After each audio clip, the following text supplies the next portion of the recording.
foi realmente o primeiro esforço sério de distribuição de renda nesse país?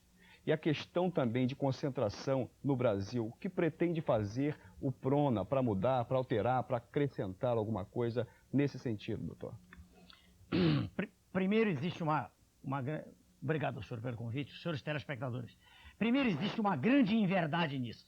É mais uma das mentiras apresentadas à população. O Plano Real tem uma âncora apenas. A âncora é a diminuição de salários. Houve uma compressão brutal de toda a massa salarial e, com isso, atuaram os senhores criadores do plano de modo maquiavélico, contendo, de modo bem planejado, né, bem arquitetado, a demanda. O que se passa, então, é que o consumo diminuiu e não se mexeu em dois pontos fundamentais da economia. Um, a taxa de juros, outro, a carga tributária. O que ocorreu no mês em que o real foi implantado? Isso não se diz, não se comenta, não se publica. Um jornal apenas citou. A taxa de juros apresentada à Sua Excelência o Presidente da República pelos economistas, capitaneados por Sua Excelência o Ministro, foi de 8%, 8 uma fração. Isto significa que, apenas naquele mês, com títulos da dívida pública, da dívida interna, no valor de 57 bilhões de dólares, foram transferidos do setor produtivo para a especulação, foram transferidos mais de 4 bilhões de dólares. Isso é quase o total, 2/3 de tudo que se gastou no ano passado com o serviço de saúde. Dizer-se que houve transferência de renda é mentira, simplesmente. Só houve desses planos todos, um até hoje, onde se tentou fazer transferência de renda. Foi o cruzado no início, o único. Tudo o mais foi conversa fiada. Isso é uma farsa, como tantas outras apresentadas à nação. Para o cientista político, professor Nuno Veloso. Professor, na sua opinião, essa iniciativa do governo fazer uma reforma urbana em tempos de eleição, isso fica aquela... Será que realmente é uma coisa séria? Eu gostei do parênteses tempo de eleição, porque essas tentativas já foram feitas aqui no Rio e em outras partes do Brasil, mas N vezes, né?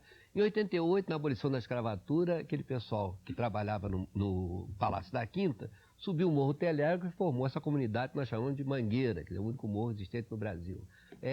E o Dom Helder Câmara tentou acusar São Sebastião, tanto no Morro Azul como lá na Gávea, ali ao lado do canal, aquele que liga a lagoa até o mar, também foi tentada, né? Isso N vezes foi feito, quer dizer, agora mesmo o governo de São Paulo está fazendo isso, está desapropriando terras, criando construções civis e depois pega o pessoal da favela, passa aqui. Aqui no Rio mesmo, Cidade de Deus, o Espírito Santo, que foi falado aí também, tanto lá na cidade, que tem meu nome, Linhares, como em Colatina, já se faz isso, né? Já se doa parte da terra para a construção. Só que agregado a também material de construção. Aí se faz uma espécie de reunião de todos, cada um constrói a sua casa, etc, etc, ajudado pelos outros. Isso então é comum. Agora, o que agrava mais a situação é lembrar isso em tempo de eleição.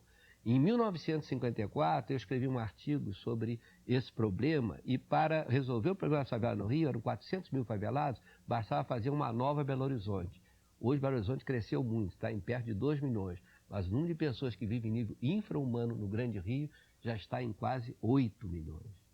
Então precisa se fazer 4 Belo Horizontes para tentar empatar com o que existe hoje. A cada semana, a cada mês, o número de imigrantes aqui dentro das grandes cidades é imenso. Então o trabalho é muito mais sério e não é coisa para ser discutida em cima da eleição. É um trabalho que tem que ser trabalhado com muito tempo. Para o jornalista Nelson Couto. O jornalista Nelson Couto é presidente da Confraria do Garoto. Jornalista, na sua opinião, o Brasil precisa mesmo de uma reforma urbana e agrária? E qual seria a sua opinião sobre esse assunto? Bom, estou ao lado de um capixaba e de um acreano. Por isso é que o nosso Enéas não conhecia a Confraria do Garoto. Lembra-se quando nós nos falamos? É porque a confraria é o espírito carioca. Agora eu estou esclarecido quanto a isso. Então, falávamos nos bastidores, eu vou mostrar aqui, aproveitando a dica dos 40 anos de Vargas, essa é uma nota com a marca de Vargas. Era um aluguel há 40 anos atrás, durante todo o ano, a pessoa pagava esse aluguel. Pois bem, falava-se tanto em reformas, poucas coisas foram feitas, eu concordo com o senhor. cada um que vem quer modificar. É por isso que o senhor está crescendo na pesquisa. Essa é a verdade, no boca a boca. E cada esquina fala-se muito no Enéas. Aí eu pergunto, o meu nome não é Enéas, mas eu quero lhe perguntar uma coisa. O senhor faria a mesma coisa que eles vão fazer ou também vai ser uma outra conversa? Bom, o nome do senhor? Nelson Couto. Resposta ao senhor Nelson. Pois não. Falando dos telespectadores, como me foi pedido aqui. Bom, eu tenho uma tônica que me caracteriza e eu tenho como isso, posso dizer já, uma marca registrada. Eu gosto de uma palavra. Esta palavra se chama verdade. Eu dou aula há mais de 20 anos. Eu faço sempre esse repto, esse desafio, que se chame qualquer aluno meu. São mais de 20 mil. Para que diga de público se alguma vez eu deixei de cumprir um trato.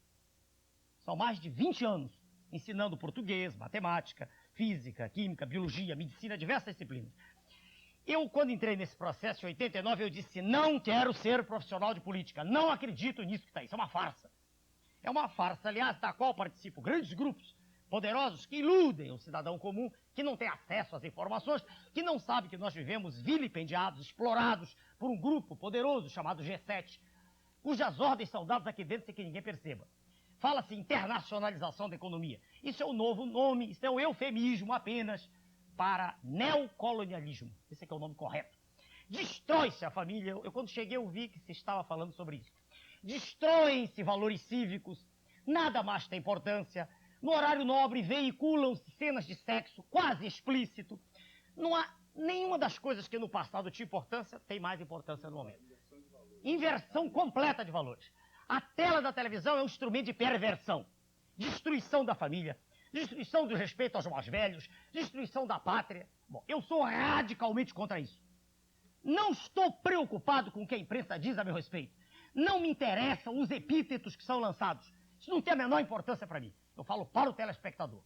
Se o senhor está insatisfeito com tudo que aí está, se o senhor quer uma nação realmente soberana, uma nação da qual seus filhos se orgulhem, uma nação que possa não estar de joelhos como a nossa hoje, sendo a nação mais rica do planeta, mas uma nação que possa se erguer com seus próprios pés e dizer, não brigar com os países do outro lado, não é brigar, é apenas colocar-se de pé e dialogar em posição de igualdade e não de joelhos como está hoje, voltando a ser apenas exportador de matérias-primas, fazendo com que nossas riquezas e fazem de nós a maior nação do planeta sejam mandadas para o exterior a preços aviltados, a preço de banana, né? Mandando o nosso manganês, quase fomos obrigados a importar manganês. Exportamos 25 milhões de toneladas lá da Amazônia, dos 29 milhões retirados até 83, 25 foram exportados. Exportados para quê? Maior parte para repor as reservas dos Estados Unidos, da América do Norte. Quer dizer, nióbio, uma série de outras riquezas, água potável. Somos a maior riqueza mundial em água potável. Sol. O Brasil tem sol o ano inteiro. A maior fonte de energia do planeta. Os países ditos ricos não têm sol. Quer dizer, o senhor Kissinger é um grande estadista. Eu o respeito e o admiro. Mas ele é um estadista para o país dele.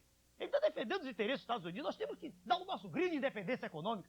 Só assim o Brasil poderá ser livre. Só assim o pobre homem que trabalha poderá ter salário justo. Enquanto nossas riquezas forem desviadas, enquanto não se criar de novo o sentimento cívico, enquanto nós não pudermos nos levantar como nação com o núcleo básico que é a família, né? Sem isso é impossível criar. Continuando do jeito que está, como um navio sem rumo, com essas discussões estólidas, intermináveis, em que nada mais tem importância, em que todo mundo tem medo de dizer que tem que ser respeitado uma autoridade. Até Cristo, o grande Jesus Cristo, o mentor do universo, num certo momento pegou açoite na mão contra os vendilhões do templo. Todo mundo sabe disso. Não se pode continuar mais nesse estado de caos institucional generalizado. É preciso haver ordem na casa. Ordem não é ser autocrata, não é ser discricionário. Ordem é a feição natural das coisas do universo. Pode falar, Nelson. Professor, pois não. Rapidamente, Nelson. O senhor que conhece, tem uma cultura tão grande, o senhor sabia que a castanha do Pará, ela vem do Acre? Não, senhor. Sei que é da região, eu não sabia que vinha Pois do bem, Acre. mas ela vem mais... A castanha do Pará é muito mais do Acre do que do Pará. Muito bem. Agora nós vamos a um breve intervalo comercial e logo a seguir estaremos de volta. Miséria, a pior herança para as novas gerações. Zilda. 12% dos bebês nascidos no primeiro trimestre deste ano, no Rio, tinham peso abaixo de 2,5 kg. Anualmente, cerca de 100 a 120 crianças desnutridas não entraram no Hospital Souza Aguiar. Esses dados foram fornecidos pela Associação Brasileira Multiprofissional de Proteção à Infância e à Adolescência. Como causas, a Abrapia cita os maus tratos, a miséria, a desnutrição, a falta de informação e a gravidez na adolescência. É inegável que o governo deveria se preocupar muito mais com as novas gerações. Para o candidato à presidência da República pelo PRONA, doutor Enéas Ferreira Carneiro. Doutor, a falência da estrutura familiar, a banalização do sexo e o uso das drogas formam um quadro perigoso para os jovens de hoje, responsáveis pelas novas gerações futuras. Como o seu governo tratará desta questão? A pergunta é muito pertinente. No nosso livro do nosso partido, que vai ser lançado em São Paulo agora, semana que vem, na segunda-feira, nós discutimos essa questão com bastante profundidade. A educação é o esteio da formação de toda uma sociedade. E uma sociedade jovem como a nossa, ela está entregue ao desamparo hoje. Educar não é só informar, educar é formar. Educar é criar valores. Educar é trazer para o interior do indivíduo aqueles conceitos que as gerações que o precedem podem transmitir-lhe. A educação pressupõe mais do que a casa de concreto armado, né, a que se dá tanta importância hoje, mais do que a estrutura externa, a educação pressupõe uma formação do educador. E essa formação tem que ser, eu repito, no sentido moral, no sentido cívico e no sentido profissional. No sentido moral é preciso que sejam transmitidas aquelas noções que estão se perdendo. É preciso que se transmita à criança que ela vive dentro de um contexto social ao qual ela tem que se adaptar. Ela tem que aprender normas de respeito. Ela tem que aprender, por exemplo, que desde cedo, que quando ela tiver contato com a droga, aquilo é um veneno do espírito. Ela tem que aprender que o sexo é uma lei da natureza, né? Que a participação na atividade sexual é algo extremamente fisiológico, é normal, mas que, tanto quanto com outras funções da máquina humana, deve haver regra para isso, né? Não se pode aceitar que nós voltemos a Sodoma e Gomorra. Nós estamos criando, na verdade, no nosso país, um verdadeiro jardim zoológico, né? Tudo é válido. Não há mais nenhuma norma. E a nossa posição, de modo sintético aqui, é dizer que o nosso partido se insurge contra isso. O nosso partido tem uma posição clara contra isso. O nosso partido defende uma família estruturada na base cristã. O nosso partido pressupõe um chefe de família, uma mãe de família e seus filhos formando o núcleo básico. Isso está escrito no nosso documento. E nós não entendemos que se possa formar uma sociedade sem que esses valores voltem à tela.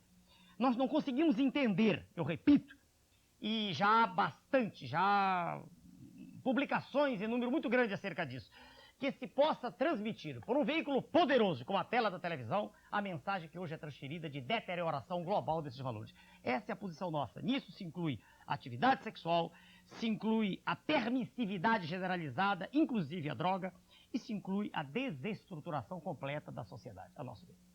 Para o cientista político, o professor Nuno Veloso. Professor, hoje a imprensa noticiou o caso de um bebê de 3 meses de vida em estado de pré-coma. E veja bem, por desnutrição, e sua mãe tem apenas 15 anos, o professor. O Hospital Souza Aguiar já pensa em criar um comitê pró-fome. Sua opinião sobre esse assunto? Esse noticiário vai mais longe. Essa mãe tinha que deixar o filho com uma vizinha para ir trabalhar. E essa vizinha se embebedava, também envolvida em toda essa desestruturação que falava o nosso doutor Enéas, né? Então, enquanto não se conseguir resolver esse grande programa que o PRONA propõe, nós temos que pensar também em cuidar da pré-gestante. Por quê? Porque o doutor Enéas pode dizer melhor que eu, que é médico, a formação do cérebro, que vai permitir a educação e a informação possível, é feita na gestação e nos primeiros 7 anos de vida, não é? Se não houver cuidado com a pré-gestante e com esses primeiros 7 anos de vida, se não houver um apoio formal institucionalizado, enquanto durar esse estado de caos, esse estado de zoológico, que chamou o doutor Enéas, nós temos que nos preocupar, sim, com isso, com um mínimo de informação possível, um acompanhamento dentro dessa marginalidade que é a população que se agrega às grandes cidades, aos grandes centros, atraídos até por esses apelos falsos que a televisão faz, às vezes, de anúncios que não correspondem à realidade. O que eles poderiam fazer aqui talvez fosse a Constituição Civil, mas que está praticamente estagnada ou muito pequena. Então, é necessário o acompanhamento à pré-gestante e a esses primeiros 7 anos. Isso é mais importante que essas estruturas de cimento armado, que tem uma visão muito interessante. A gente olha, é engraçado, todas colocadas ao lado de estradas de grande circulação, ao lado de ruas de grande circulação, e não perto dos locais que poderiam atender melhor a essa população marginalizada. Para o jornalista Nelson Couto. O jornalista Nelson Couto é presidente da Confraria do Garoto. Jornalista, o senhor tem nos dado um indicativo que o senhor é um homem conservador. A sua análise sobre estes assuntos, essas colocações, tanto do doutor Enéas como do professor? Eu sou conservador e conservacionista, que é uma diferença. Preservo, antes de tudo, a natureza, que é o bem maior do Senhor. E, ora, o que nós temos visto é isso, é muita demagogia, falsos messias, líderes de barro. As pessoas, outro dia, maestralmente, o professor Jorge Boaventura, que foi o que fundou o Mobral, disse que a base era a educação. O professor Enéas aqui confirma a mesma coisa, o nosso comentarista político é a mesma coisa. Então, o que estão fazendo esses homens? Pura demagogia. E a demagogia é afastar os eleitores, afastar o cidadão da verdade.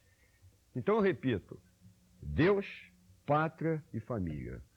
O resto, me desculpe. Bem, e agora nós passaremos a mais um assunto do nosso bloco que diz a esperança do eleitor e o ataque dos presidenciáveis ao Plano Real. Zilda. Pastor Rodrigo, o eleitor brasileiro mudou sua expectativa política entre a eleição de 80 e a de 94. A busca da moralidade deu lugar à esperança no Plano Real. Pelo menos este é o resultado de uma pesquisa feita em 4 capitais pela Retrato, Consultoria e Marketing. É inegável que o Plano Real teve influência no quadro sucessório. O candidato tucano Fernando Henrique Cardoso não pode negar o peso do Real em sua candidatura. Enquanto isso, os outros candidatos se unem contra o plano econômico. O nosso convidado de hoje, Enéas do Prona, atacou as altas taxas de juros e o achatamento dos salários. Doutor Enéas, a sua opinião e os nossos esclarecimentos para os nossos telespectadores. Pois não, com agradecimento ao senhor, ao pastor Rodrigo. E eu não sou contra só o Plano Real, não. Eu disse no início, eu sou contra toda e qualquer falta de pronunciamento sobre a verdade. O Plano Real é mais uma tentativa, como quase tudo que vem sendo feito. Ele se encaixa numa tentativa maquiavélica de eleger no primeiro turno Sua Excelência, o ex-ministro, o senhor Fernando Henrique. Vejam, senhores telespectadores, se o plano tem, eu repito, como única âncora apenas a diminuição dos salários e não se mexeu no resto da estrutura produtiva, é claro que ele não tem longa vida. Os grandes detentores do capital estão ganhando agora menos com a correção monetária que ela foi eliminada. Mas é apenas uma concessão por curto prazo. Porque se passarmos de 3 de outubro, dificilmente, durante o mês de outubro, o plano se aguenta. Então essa é a primeira questão. A segunda, quando o senhor pede fazer análise, é que é natural que a população fique satisfeita em ver uma moedinha valendo, pelo menos transitoriamente, alguma coisa. Isso ocorreu com quase todos os planos. No cruzado houve uma euforia, e aí ela era real, porque houve transferência de renda naquele momento. Faltou força, faltou comando em Sua Excelência o presidente da ocasião, que queria continuar no quadro político. A verdade, nós não temos estadistas no Brasil. Nós temos políticos profissionais. Eu costumo dizer, que carreira é essa? Um indivíduo é deputado, senador, presidente e volta. Sem citar nomes, todo mundo sabe. Um foi prefeito de está falida a cidade. No dia seguinte é vereador. Eu não entendo. Um foi ministro no Rio Grande do Sul. Foi governador, hoje é vereador no Rio Grande do Sul. Que carreira é essa? Qual é o almirante de esquadra? Qual é o brigadeiro do ar que vai voltar a ser cabo ou sargento? Não tem sentido. Então não há carreira política no Brasil. Existe um acordo permanente, estar no poder. Por isso, quando os senhores perguntaram isso, eu disse, eu não pertenço ao quadro, eu não quero ser político profissional, não me interessa isso. Eu quero endireitar a nação. Agora, para encerrar o assunto, não é contra o plano, eu não me uni aos outros, eu disse ontem num debate, claramente, quando Sua Excelência, o ex-governador do Rio, e Sua Excelência, o ex-governador de Santa Catarina, trocavam afagos e um prometia ser ministro do outro, eu disse, eu não pertenço a esse grupo. Não quero nenhum cargo em nenhum governo. Não quis, não quero e não quererei. Está escrito. Não quero nenhum e nem darei a nenhum desses senhores. Não gosto, não aceito esse tipo de... Ou o indivíduo tem convicção ou não tem. Eu tenho convicção. Não sou contra o plano, sou contra todas as tentativas feitas nesse sentido. E o plano foi feito, de modo maquiavélico, que eu repito, apenas para tentar eleger no primeiro turno Sua Excelência, o ex-ministro. Essa aqui é a questão. Doutor Enéas, nós recebemos no outro dia uma carta de um telespectador nos afirma, quer dizer, nos dando, né, choramingando verdadeiramente, porque o quadro na política, nos ministérios não mudam. Muda só, sai daqui, o seu fulano vem para cá, sai de lá e vai para lá. É justamente isso que o senhor está colocando. Claro. Porque o senhor se recorda, eu em 89, quando entrei no processo, e todos os senhores me conhecem, eu sou homem de ciência, eu sou médico, eu nunca participei disso, eu registrei um documento, coloquei em Brasília e disseram, o senhor é louco, né? Eu não sou louco, apenas eu não quero ser profissional disso, é o direito que eu tenho. Eu prefiro viver no meu anonimato, quer dizer, agora não é mais, nem que eu queira, anonimato não pode. Mas eu digo, viver dos... nem que queira, perdão. Mas eu digo, viver dos meus recursos, do meu trabalho, dos meus cursos, do que ser parasita da nação. Se o senhor perguntar, então, todos são ruins? Não, não, não. Eu não penso que o Congresso nunca disse ter 500 patifes, não é isso, não. Apenas essas pessoas, veja, elas são engolfadas por um sistema. Elas, mesmo que haja um ali no grupo que queira resolver, ele não pode mais. É como se ele tivesse sido contaminado. Ele está dentro de um sistema poderoso e ele está com grilhões acorrentado. Há duas opções para ele. Uma, ele renuncia, deixa de ser deputado. Outra, ele se adapta, mesmo sem fazer nada errado. Não precisa roubar, mas ele se adapta. E dizem, muitos já disseram para mim, isso é um sonho do senhor, isso não leva a nada. Muito obrigado, é um sonho, mas eu vou continuar. É o direito que eu tenho. Né? Só que o sonho em Brasília, se o senhor me permite, deu 9% do eleitorado. Sem eu fazer nada, só falo em televisão. Nunca fiz nenhum comício. Nunca fui à praça pública, sou candidato à presidência da República. Falo através dos meios de comunicação. E falo para o eleitor comum, para o cidadão comum não comprometido. Eu digo sempre, são 150 banqueiros. Do outro lado tem 150 milhões de brasileiros. Tá? Então vejam bem, em Brasília 9%, quer dizer, terceiro lugar nas pesquisas, sem fazer nada. O triplo de Sua Excelência o governador. Em São Paulo, 7%, Instituto Toledo lá. Tá?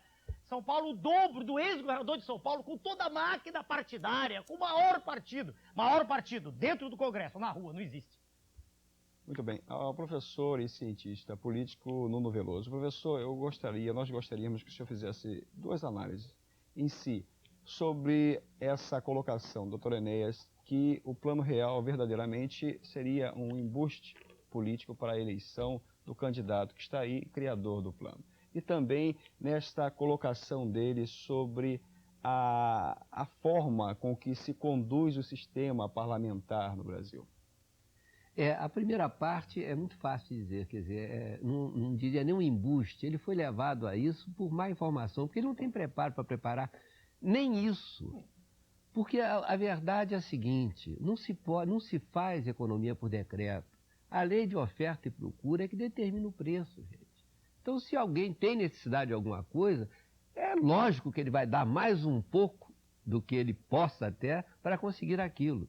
Então, não adianta você impor preços, taxar coisas, etc, etc, etc, sem pensar que pode haver algum percalço da terra que vai modificar o quadro. Então, o que eles estão fazendo, lembrou muito bem o doutor Enéas, se fixando em 2 meses só, que é o que antecede a esse primeiro turno da eleição, e inventando essa coisa que eles chamam de plano. O plano tem que ter várias fases, gente. Eles falaram em 3 fases. Uma seria o termômetro, que era aquele TRF, sei lá o quê, aquele outro nome que teve, TRV, e etc, etc, mas que não é fase de nada, né? Eles estavam preparando para dar um golpe. Outra coisa, a inflação continua baixa.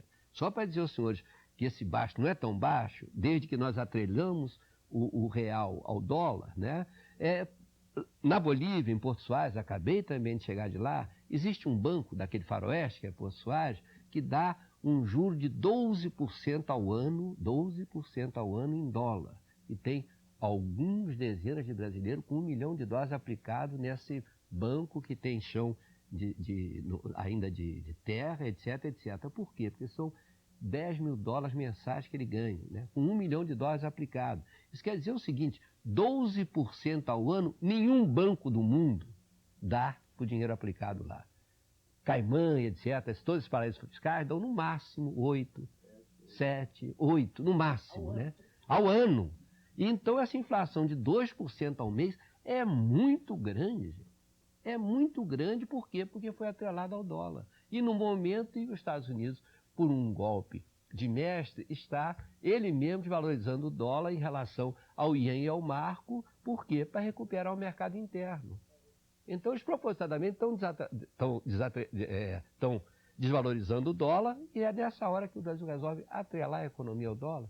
Então, em relação aos dinheiros de valor, que é o iene e o marco, nós estamos nos atrasando mais ainda, dando essa falsa impressão, como lembrou muito bem o doutor Enéas, para 2 meses que precedem a eleição. Jornalista Nelson Couto, a sua opinião sobre o assunto? Eu fico com a utopia.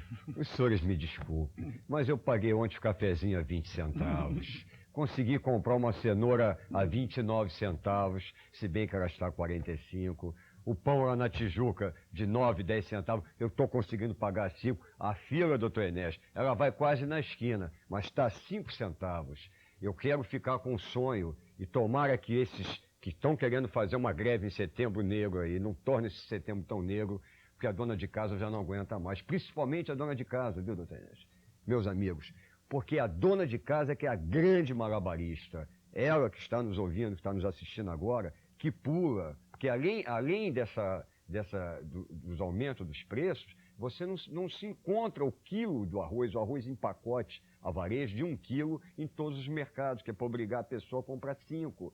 Então o que a gente necessita é de uma maior atenção com a dona de casa, essa grande malabarista, para que ela chegue em casa, possa aturar o marido, e muitas vezes, aguentar os filhos, que já não tem aula porque a professora não foi dar aula, porque todos esses homens públicos estão aí, na vereança, na presidência da Assembleia, na presidência da Câmara, que não estão fazendo nada, não fizeram durante todo o ano, e que chegam agora, vão fazer menos ainda dentro do nada, porque querem ir para o Senado, já não fazem como vereador. Então essa dona de casa que está sofrendo, que está pulando, que nem pipoca, ela está sonhando.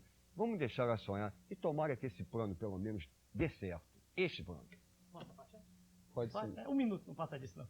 Só um adendo, informação ao jornalista, o senhor Nelson. Houve perda salarial mesmo. 1 minutinho. Se levar em conta a inflação de junho e a inflação de julho, e se fizerem contas corretas, ver-se-á que houve uma perda, no mínimo, de 30%. A informação é de 2 autoridades em economia. Uma é conhecida, a autoridade conhecida do cientista político aqui presente. É o professor Marcos Coimbra, da Escola Superior de Guerra. A outra análise similar me foi feita pelo professor Dércio Garcia Munhoz, que é titular de Economia Internacional, Política Econômica, Universidade de Brasília. Houve perda mesmo. Se houve perda, a pergunta que eu deixo para os senhores telespectadores e para quem quiser. Como a perda vai ser reposta? Nos planos anteriores, quando se injeta dinheiro na economia, vai haver o repique. A pergunta fica no ar. O que se fará? Vai ser feita a reposição ou não dos salários? Doutor Enéas, esse plano que aí está, ele tem como, mesmo após, pelo candidato eleito, ele tem como ser ajeitado, consertado? Tem? Bom, vamos lá. Há 2 caminhos. Vamos falar de nós primeiro. Se a nossa eleição ocorrer, e para isso é que nós lutamos, não é por nenhuma outra razão, porque nós não queremos nenhum cargo, já foi claro isso. Acabou.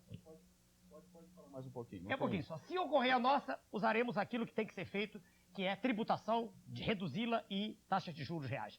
Se o candidato do sistema, o candidato majoritário, esse que já ganha, ele fará uma privatização selvagem. Entregará o patrimônio público, como já vem sendo feito, às multinacionais. Privatizar-se-á a energia elétrica, petróleo, subsolo e até o ar atmosférico.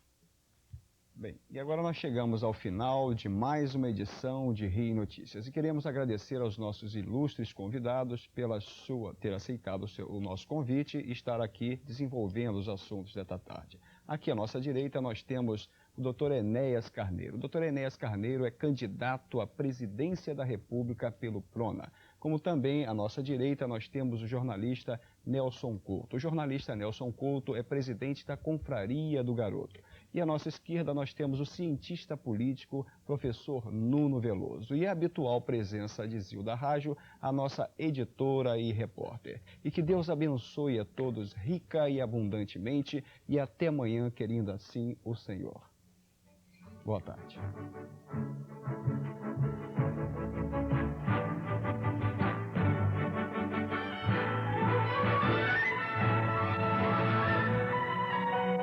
Notícias do Rio em destaque de segunda a sábado às 18h30 no Informe Rio.